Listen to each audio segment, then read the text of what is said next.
कि 1 पर भी 1 आता है, 1.2 पर भी 1 आता है, 1.3 पर भी 1 आता है, 1.4 पर भी 1 आता है, 1.99 तक 1 आएगा। फिर जैसे ही 2 लेंगे तो 2 पर 2 चला जाएगा, यानी कि बीच में इतना सारा वैल्यू छूट जाएगा। ये नहीं कि 1.99 ले रहे हैं तो y का मान भी 1.99 आएगा, ऐसा नहीं आ रहा है।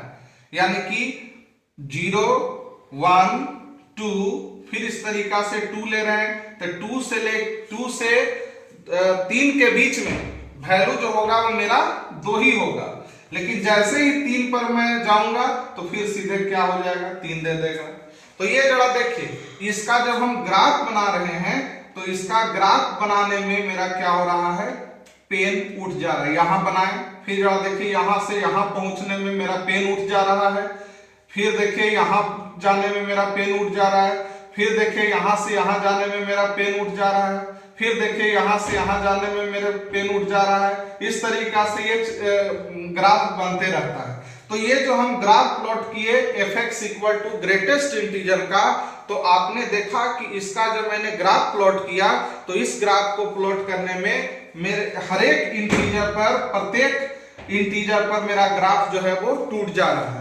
इसीलिए ये जो फंक्शन होता है वो डिसकंटिन्यूअस होता है एट एवरी इंटीजर पर, प्रत्येक इंटीजर पर ये जो होता है वो अपने ब्रेक हो जाता है। तो मैंने यहाँ पर 4 एग्जाम्पल लिया और 4 एग्जाम्पल से मैंने आपको समझाया कि कंटिन्यूअस किसको कहते हैं और डिसकंटिन्यूअस किसको कहते हैं। यानी कि जो शुरुआती में मैंने 3 एग्जाम्पल लिया वो तीनों का तीनों एग्जाम्पल कंटिन्यूअस था, क्योंकि उस फंक्शन का मैंने जब ग्राफ प्लॉट किया तो ग्राफ प्लॉट करने में कहीं पर भी हमें पेन उठाने की जरूरत नहीं पड़ी, कहीं पर भी हॉल नहीं हुआ।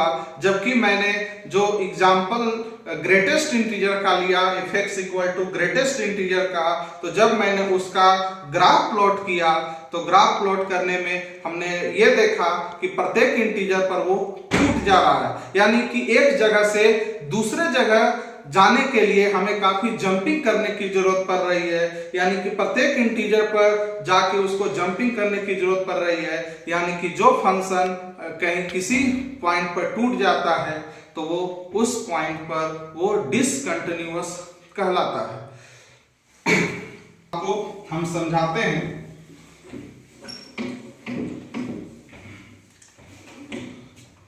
नेक्स्ट से इस तरीका से हम ग्राफ ले रहे हैं, इस तरीका से। तो ये क्या है, इस ग्राफ को भी मैंने बनाया तो कहीं पर भी ये जो ग्राफ है वो टूट नहीं रहा है, लगातार जा रहा है। तो हम बोलेंगे कि ये जो है वो कर्व जो है वो क्या है, कंटिन्यूअस है। लेकिन हम कुछ ऐसा कर्व बनाते हैं इस तरीका से, फिर यहां से इस तरीका से टूट के जा रहा है, इस तरीका से बनाते हैं। तो यहां से यहां तक ग्राफ जाने के लिए, यानी कि पूरे ग्राफ को कंप्लीट करने के लिए बीच में यहां पर गैपिंग हो जा रहा है। तो ये क्या हो गया, डिसकंटिन्यूअस हो गया। तो आप जान गए कि कंटिन्यूअस किसे कहते हैं और डिसकंटिन्यूअस किसे कहते हैं। यानी कि वैसे फंक्शन जिसका हम ग्राफ प्लॉट करते हैं तो ग्राफ प्लॉट करने में कहीं पर पेन उठाने की जरूरत ना हो, यानी कि कहीं पर वो ग्राफ अनब्रोकन और नो होल्स हो, तो हम उसको कंटिन्यूअस कहते हैं। जैसे किसी हम पार्टिकुलर पर चेक कर रहे हैं, जैसे मान लीजिए कि कोई इस तरीका से कोई पार्टिकुलर पॉइंट पर हम चेक कर रहे हैं, at x equal to a। तो अगर कोई फंक्शन मेरा कंटिन्यूअस होगा तो हम दूसरे शब्दों में लिख सकते हैं कि इफ f(x) इज कंटिन्यूअस, यदि फंक्शन मेरा कंटिन्यूअस होगा तो देन कंटिन्यूअस तब होगा जब limit x tends to a minus पर f(x) और limit x tends to a plus f(x) और fa तीनों का मान जो होना चाहिए वो फाइनाइट होना चाहिए। अगर ऐसा सिचुएशन आया तो वो हम कहेंगे कि फंक्शन कंटिन्यूअस होगा। जैसा कि मैंने लिमिट के बारे में, लिमिट एक्जिस्टेंस के बारे में मैंने पढ़ा था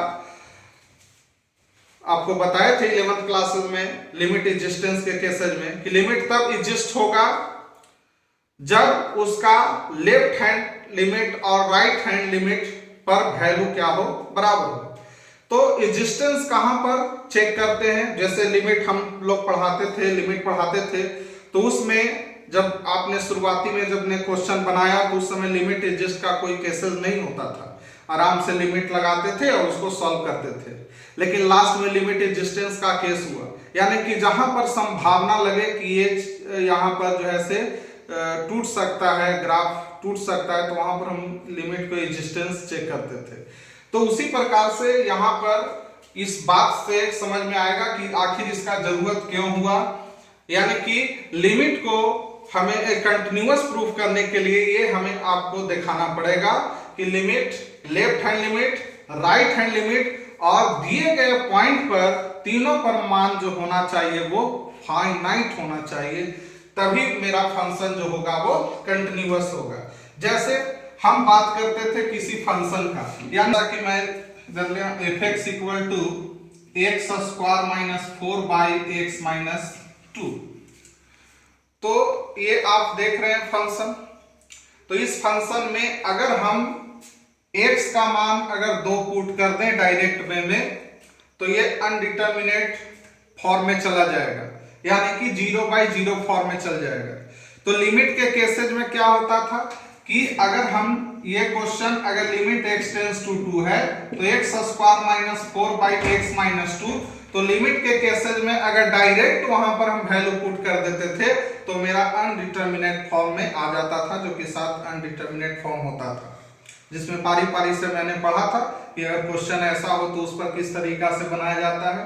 तो इसे हम क्या करते थे, इसे हम पहले लिमिट को सॉल्व करते थे, x - 2, x + 2 और x - 2, और इसके बाद यहां कैंसिल आउट करते थे, यानी कि limit x tends to 2, x + 2, अब इसमें वैल्यू रखने पर 2 + 2 4 होता था, यानी कि जब हम डायरेक्ट रखते थे तो उस पॉइंट पर मेरा फंक्शन डिफाइन नहीं करता था। तो कंटिन्यूटी डिफाइन होने के लिए क्या होना चाहिए, मेरा यहां से यहां तक फंक्शन क्या होना चाहिए, लगातार चलते रहना चाहिए, ग्राफ जो है लगातार चलते रहना चाहिए। तो किसी ये पार्टिकुलर पॉइंट है, तो लिमिट x टेंड्स टू 2 का मतलब होता था कि अगर हम डायरेक्ट 2 मान रखेंगे तो उस पर मेरा फंक्शन डिफाइन नहीं होगा, लेकिन उसके नियरेस्ट लेफ्ट साइड में, यानी कि 2 के नियरेस्ट 1.999999 उसके नियरेस्ट रखेंगे तो कुछ ना कुछ मान जो होगा मेरा मिलेगा, या 2 से नियरेस्ट राइट साइड में, यानी कि 2.0000 बहुत ही नजदीक में लेते हैं तो कुछ ना कुछ हमें वैल्यू मिलेगा, लेकिन खास 2 पर हमें जो है से फंक्शन जो होगा वो डिफाइन नहीं करेगा। तो उस केसेज में हम लिमिट एग्जिस्टेंस का केस लगाते थे। तो यहां पर हम अप्रोच देखेंगे कि मेरा लेफ्ट साइड में मेरा लिमिट का क्या है, राइट साइड में क्या है, और हमने जैसा कि कंटिन्यूअस का डिफिनेशन मैंने बताया कि फंक्शन को जब उसका ग्राफ प्लॉट करते हैं तो ग्राफ प्लॉट करने पर कहीं पर हॉल नहीं बनना चाहिए, यानी कि इस पॉइंट पर भी वो टूटना नहीं चाहिए, यानी कि लिमिट एग्जिस्टेंस के केसेस में सिर्फ हम लेफ्ट हैंड लिमिट और राइट हैंड लिमिट चेक करते थे, जबकि कंटिन्यूअस के केसेस में left hand limit, right hand limit और दिए गए पॉइंट पर भी चेक करेंगे। क्यों? क्योंकि मैंने यहां से चला, अगर यहां पर मेरा पॉइंट पर, इस पॉइंट पर जो है से डिफाइन नहीं किया, यानी कि इस पर टूट गया, तो मेरा फंक्शन जो होगा वो यहां पर गैप आ गया तो मेरा फंक्शन जो होगा वो कंटिन्यूअस नहीं होगा, यानी कि इस पॉइंट पर भी वो फंक्शन क्या होना चाहिए, डिफाइन होना चाहिए, यानी कि left hand limit, right hand limit और दिए गए पॉइंट पर अगर इसका मान फाइनाइट आता है तो हम कहेंगे कि फंक्शन जो होगा वो कंटिन्यूअस होगा, अदरवाइज ये कंटिन्यूअस नहीं होगा। यानी कि कंटिन्यूटी चेक करने के लिए हमें 3 स्टेप से गुजरना होगा, यानी कि जो जिस पॉइंट पर कहेगा कि हमें चेक करना है, check whether f(x) is continuous at x = इतना, at x equal to 3 at x equal to 4, तो सबसे पहले हम उस पॉइंट पर यानी कि जो दिया हुआ है उस पॉइंट पर चेक करेंगे और उसके LH में चेक करेंगे और उसके RH में चेक करेंगे।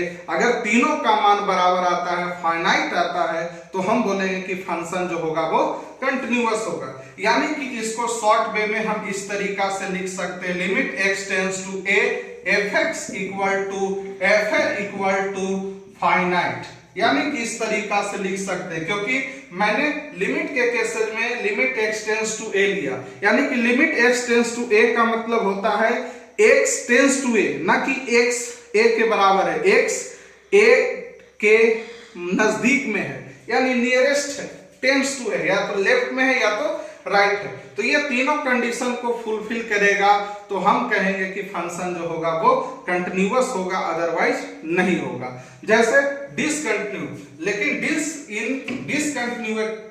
डिसकंटिन्यूअस के केसेस में, इन केस ऑफ डिसकंटिन्यूटी के केसेस में क्या होगा, लेफ्ट हैंड लिमिट जो होगा वो बराबर RH limit right hand limit के बराबर नहीं होगा। ये कैसे हो सकता है, या ये भी सिचुएशन आ सकता है कि left hand limit equal to right hand limit हो, लेकिन जिस पॉइंट पर कहा गया उस पॉइंट के बराबर नहीं हो, तो भी वो फंक्शन जो होगा वो डिसकंटिन्यूअस होगा।